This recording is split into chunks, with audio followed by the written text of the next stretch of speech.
Fala aí, eu sou o Lucas do Responde Aí. Vamos bater um papo sobre função exponencial?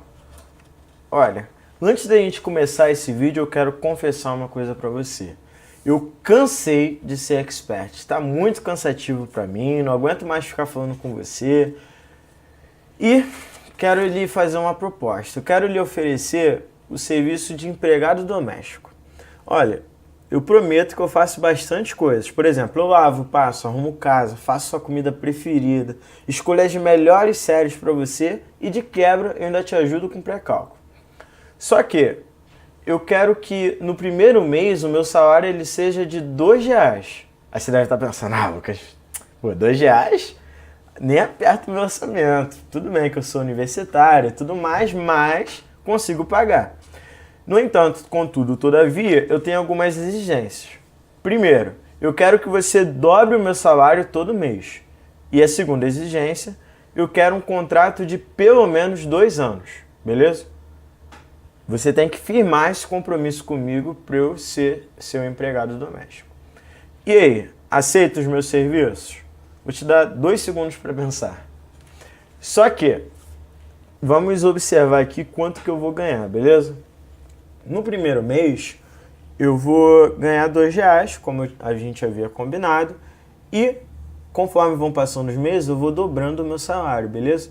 De modo que no 7º mês eu vou estar ganhando uma bagatela, R$128. Então, se você somar os 7 primeiros meses meus de salário, você vai ver que o expert mais bonito do Brasil não tem um salário aí tão alto, né? No máximo que você vai me pagar aqui são R$300 se você somar todos esses 7 meses. Então, observando o padrão que a gente tem aqui, ó, percebe o seguinte, conforme vão passando os meses, a gente vai dobrando esse valor.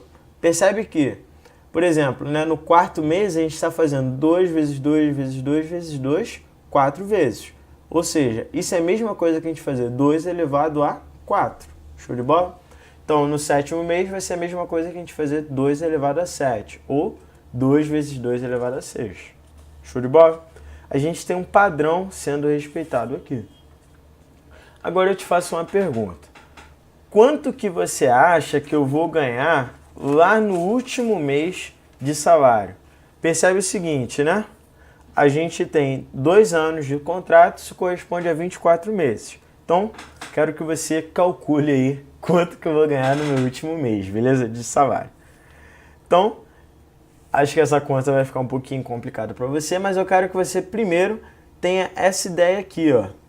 Perceba aqui, o salário do meu 24º mês, ele vai corresponder a 2 elevado a 24, que é a mesma coisa que R$16.777.216. Esse vai ser o meu último salário.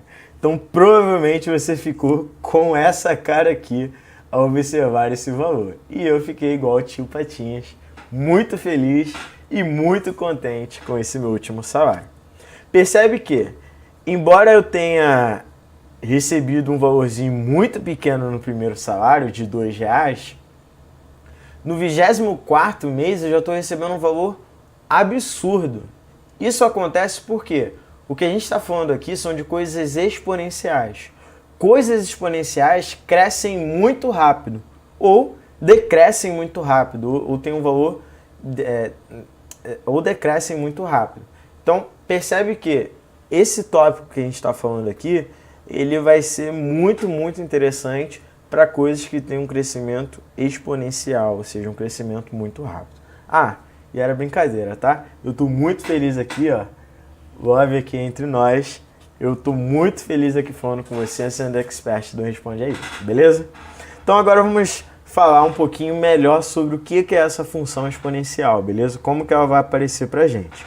Percebe o seguinte, a função exponencial, ela vai ser uma função em que a nossa incógnita, o nosso x, ele vai aparecer no expoente.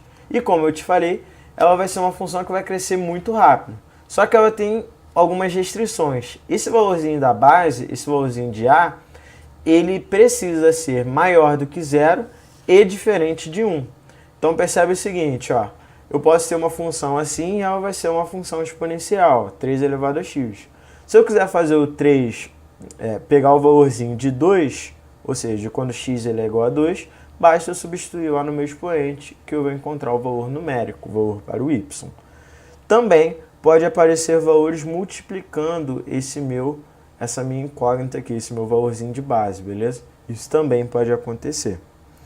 O que significa isso daqui? Significa que eu vou pegar o meu argumento x e esse argumento x ele vai multiplicar a minha base A por si mesma x vezes. Ou seja, o meu A vai aparecer x vezes sendo multiplicado por ele mesmo. Igual a gente viu lá com o meu salário de empregado doméstico, beleza?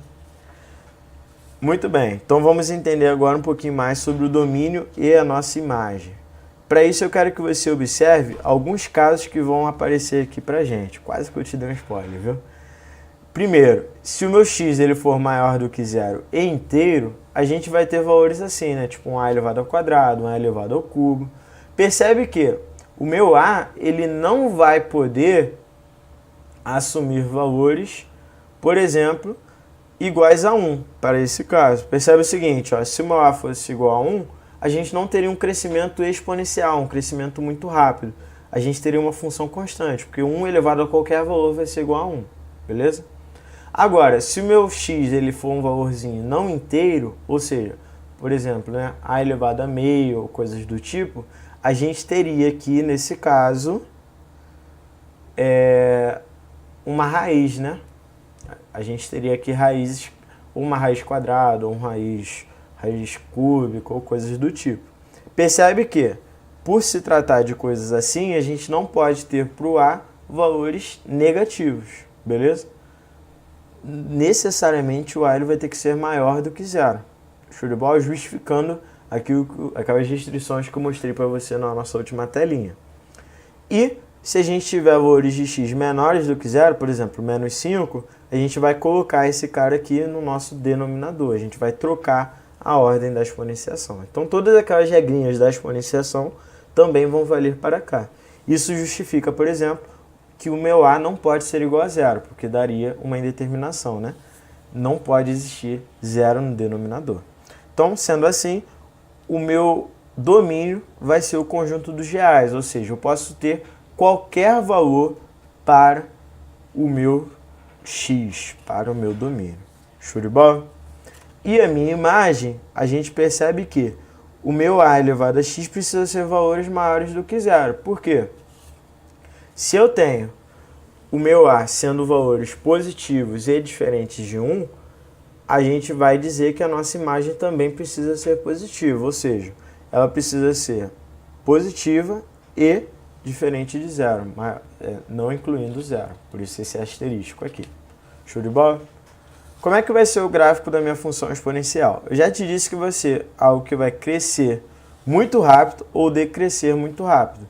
Então percebe que a minha função nunca vai assumir valores menores do que zero, ou seja, o meu y, a minha imagem, nunca vai ser menor do que zero. Então, ou ela vai ser um gráfico que vai crescer muito rápido, ou ele vai ser um gráfico que vai decrescer muito rápido.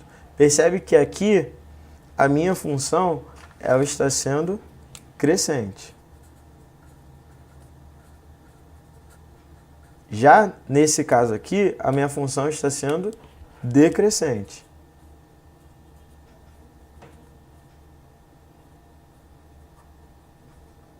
Beleza? E percebe o seguinte, ó. Se o meu a for maior do que 1, minha função é crescente. Se o meu a estiver entre 0 e 1, a minha função será decrescente. Se o a for igual a 1, nem vai existir esse tipo de gráfico, beleza? E para a gente fechar esse nosso tópico aqui, a gente vai falar sobre o nosso número de Euler. O número de Euler é algo que a gente já viu, né? Eu só quero que você destaque que a gente pode ter na base esse númerozinho aqui, né? Esse nosso Ezinho. E esse Ezinho ele vale aproximadamente 2,781, beleza? Não precisa ficar muito preocupado com isso, é apenas uma base diferente que pode aparecer aí nos exercícios. Show de bola? E aí, esse vídeo te ajudou? Responde aí!